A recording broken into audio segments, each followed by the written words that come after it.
खुलुमबाय गिबियावनो बड'लेण्ड रादाब चेनेलनिफ्राय नुजाफैनो हानायखौ बरायग्रोनानै लाबाय फोरबोजों। दा दिनै 2025 गोदान बोसोरनि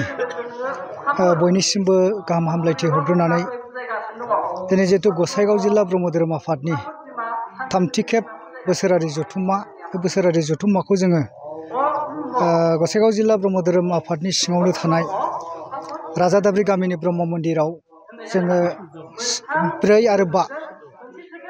साननैनि हाबाफारिजों खुंफुंनो लानाय बे हाबाफारियाव दिनै नैथि साननि नैथि आयदा जिथु शास्त्र बिजिरनाय हाबाफारिया दा सोलिगासिनो दङ। बे हाबाफारिखौ जोङो बे राजादाब्रि गामियाव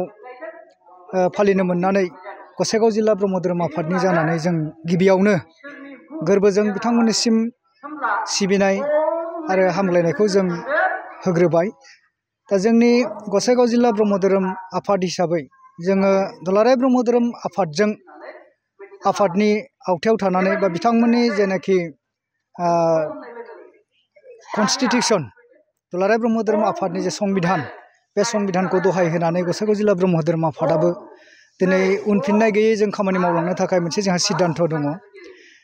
बे धोरोमनि गेजेरजों धोरोमनि आब्रुथिखौ लाखिनानै बा जगखौ जोङो मोनसे इउनिफर्मनि गेजेरजों मावफुंनानै गुरुदेव कालिचरण ब्रह्मनि जे होलांनाय बिथोनफोर आरो शिबनारायण परमहंस आफानि जे 6 गां शास्त्रनि गेजेरजों जोङो समाज फोसाबनाय, समाजाव सोदोमस्रि गोनां मोनसे समाज दानो थाखाय जों गासै जाहाथे फेग्रा मुवा बेसादनिफ्राय अराय उदां जानानै जों धोरोमनि बिथिंजों समाजखौ बोरैहाय फोसाबनो हायो बा फैबाय थानाय जेनेरेसनफोरखौ बे गाज्रि थासारिनिफ्राय जों बोरैहाय बिसोरखौ रैखा खालामनानै बिसोरनि इयुनखौ जों बोरै दानानै होनो हायो,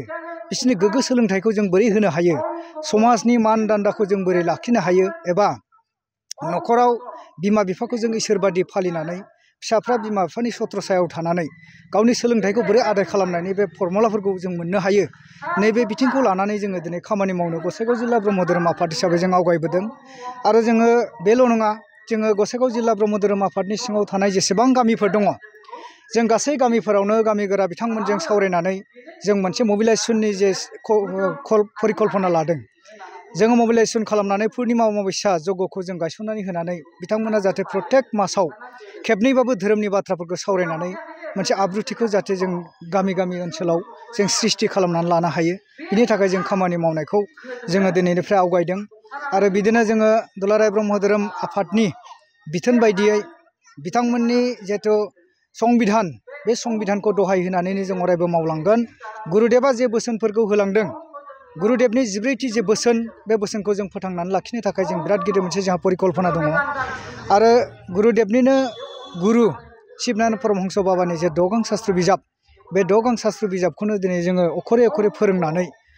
जोङो मोनसे एकाडेमिक सिस्टेमजों जों बोरैहाय आवगायलांनो हायो, बेखौबो जों सानलायनानै दिनै खामानि मावनो थाखाय जों आवगायबोगासिनो दङ।